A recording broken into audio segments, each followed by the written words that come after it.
What's up, guys? Josh here, Momentum Productions. I'm just chilling on my couch right now, looking at some new gear that I want to buy. And I've been really starting to do some research on gimbals. So I will always love my glide cam. I will always love it. I will always love manual types of steady cams and stabilizers, but um, I want to try something different. I want to see that if by buying a electronic gimbal, I will be able to get even better footage. So it's quite the investment I'm making because electronic gimbals are very, very expensive. And if you don't know what an electronic gimbal is, check out the DJI Ronin M, DJI Ronin, DJI Ronin MX. These are all very, very good gimbals. And I don't know if you've been watching my videos previously, but I have a few DJI products. I used to have the DJI Osmo, I have the Mavic Pro, the Inspire 1, and the Phantom 4. And I'm kind of biting the bullet right now because I want to go to another company just to see what they offer. So this company came up. It's called Came TV, Came-TV. They're another Chinese company, and they make a ton of equipment.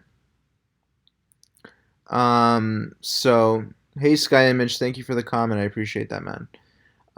So let's go ahead and take a look at how I research my equipment. That way, when you get into a similar position as I am in myself, you will be able to make the right decision when making equipment. So let me go ahead and share my screen with you, and we can get started here. Alright, so here we go, and let's switch over now. Alright guys, so let me double check here, make sure it's okay, good. Right now we're looking at the Came-TV gimbal here. I also want to pull up the DJI website.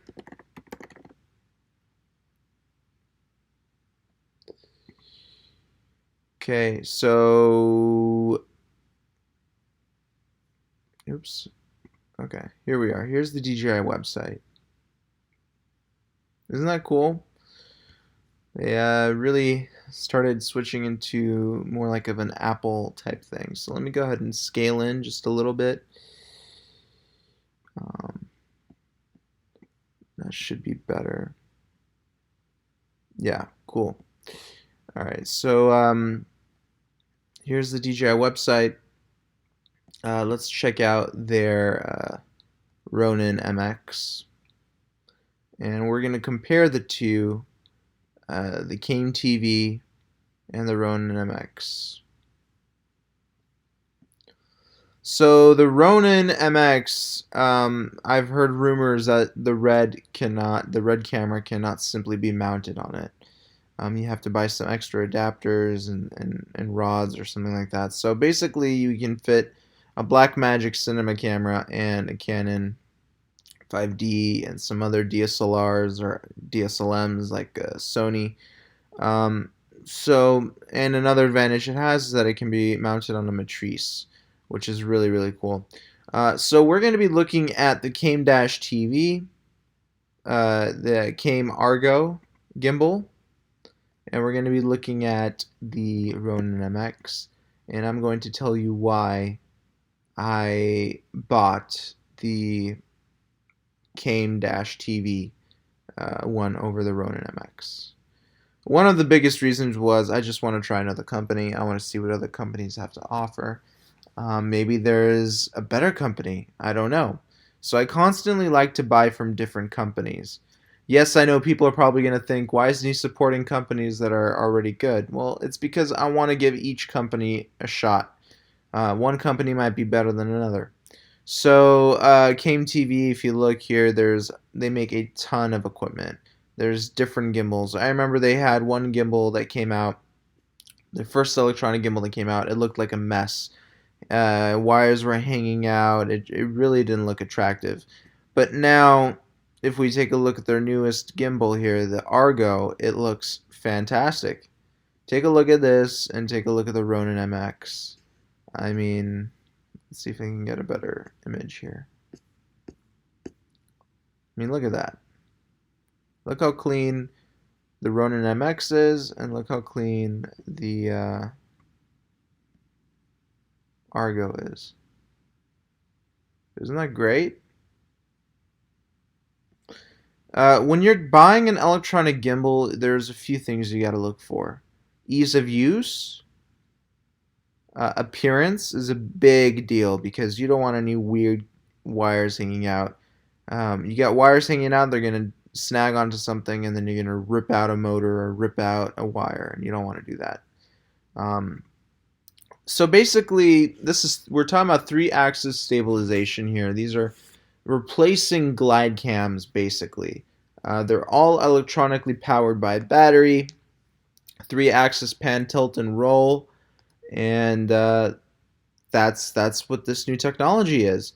My skepticism is, I said this in a live stream a few days ago when I was driving home. I was comparing a glide cam.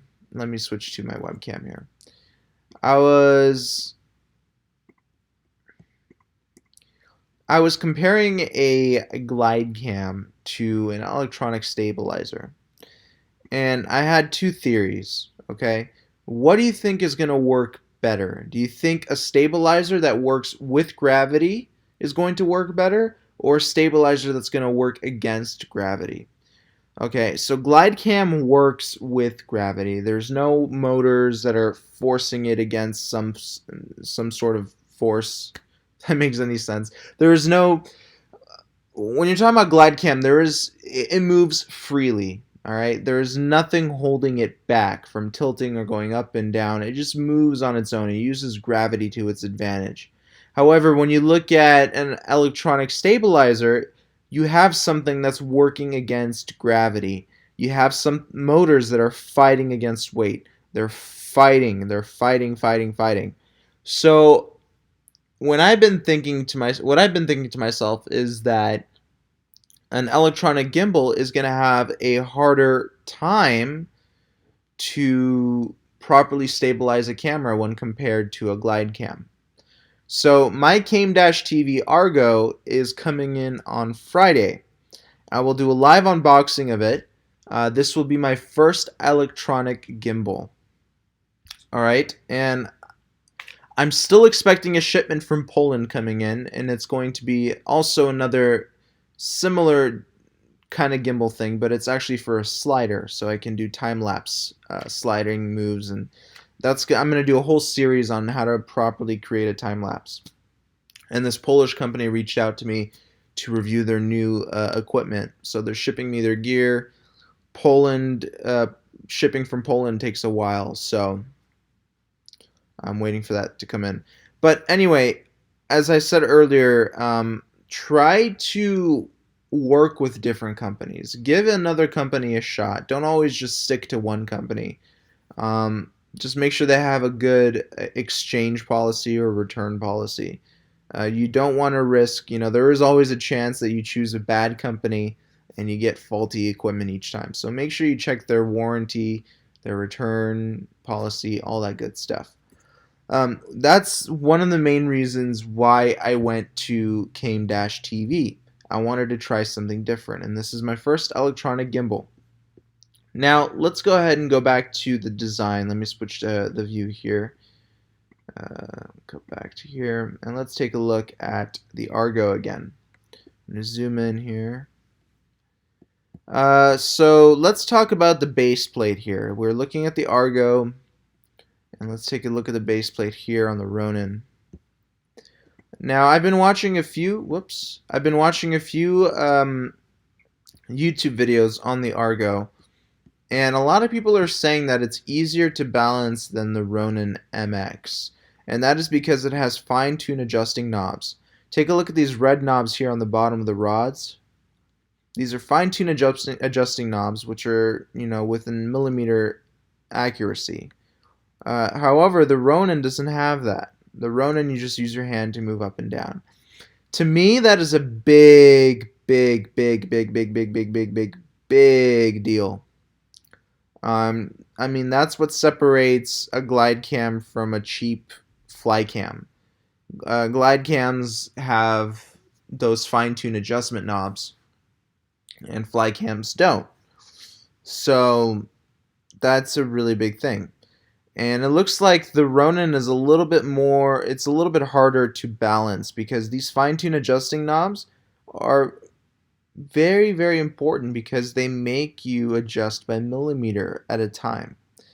And when you balance a camera on a 3-axis electronic gimbal, you want to make sure that the camera is perfectly balanced when it's tilted down, up, panned left, panned right. Because the better you have it balanced, the less work the motors have to, work.